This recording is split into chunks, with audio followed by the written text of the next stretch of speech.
Kerajaanmu datanglah, kehendakmu jadilah di bumi seperti di surga.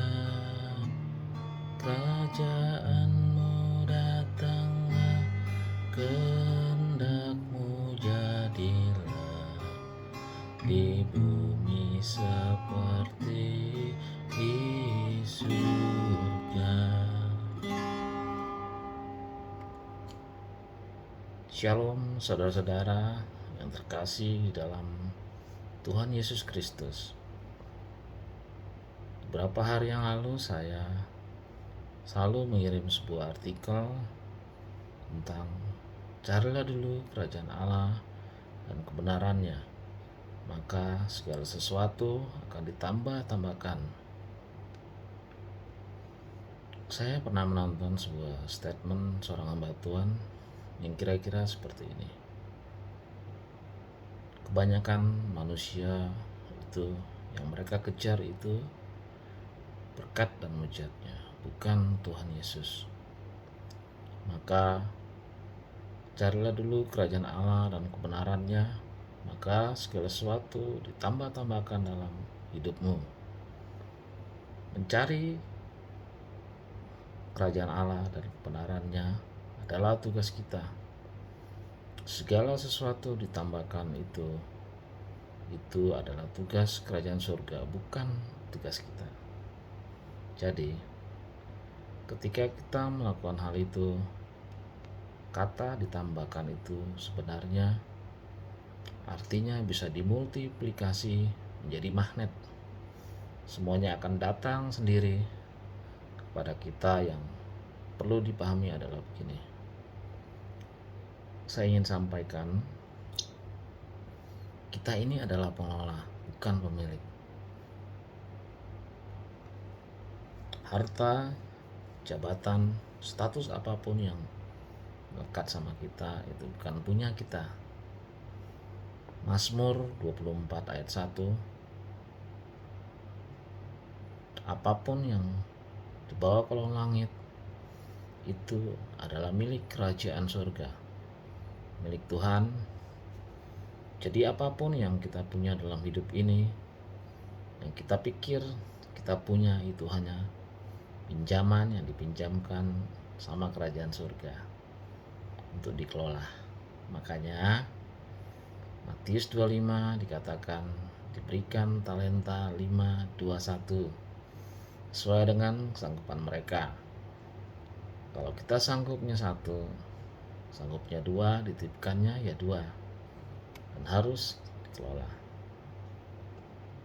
Ketika kita mengerti tentang hal ini dan mengerti juga bahwa Mazmur mengatakan hidup manusia hanya 70, kalau kuat 80 tahun.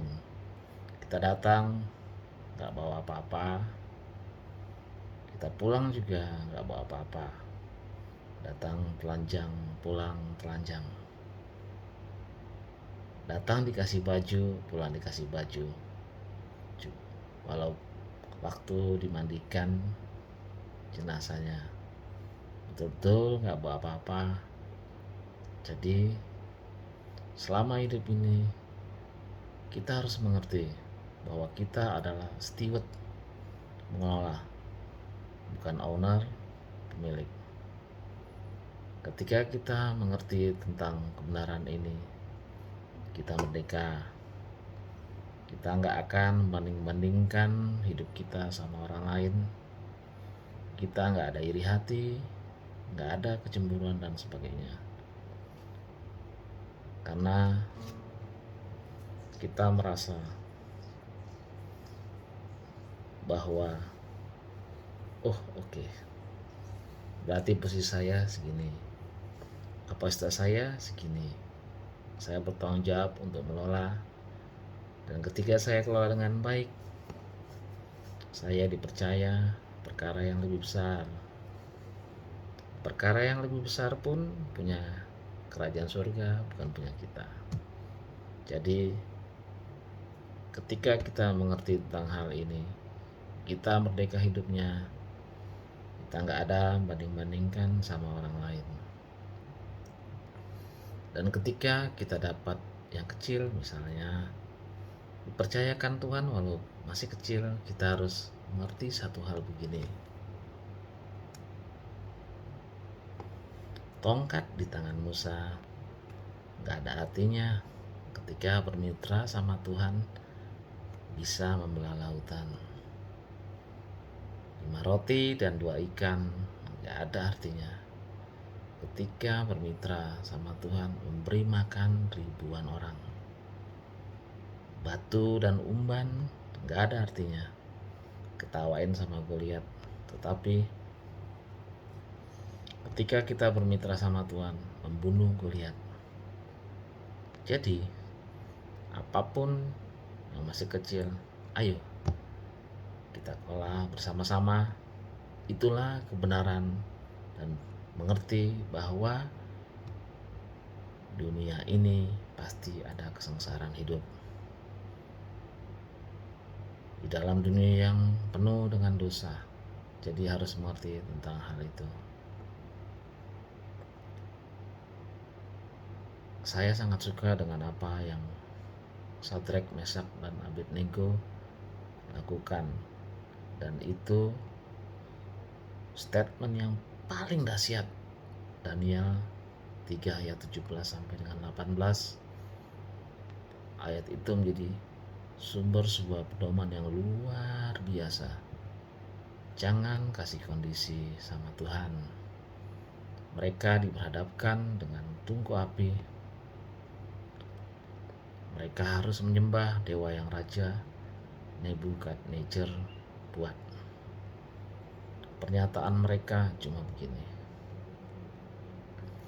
kami tahu bahwa Tuhan kami sanggup menolong kami, melepaskan kami dari tungku api. Tapi pernyataan mereka yang luar biasa. Mereka kalaupun tidak, seandainya tidak, kami tidak akan menyembah dewa yang raja Tuanku dirikan itu. Dengan kata lain, apapun yang terjadi, saya tidak akan memberikan kondisi atau syarat kepada Tuhan. Apapun yang terjadi, saya tetap akan taat. Apapun yang terjadi, saya tetap akan setia sama Tuhan. Karena kedaulatan Tuhan adalah kedaulatan Tuhan. Rencana Tuhan bukan rencana saya. Jalan Tuhan bukan jalan saya. Apapun yang dilakukan pasti ujungnya terbaik buat saya. Nah, itu penting, dahsyat jadinya bukan. Shalom. Tuhan memberkati.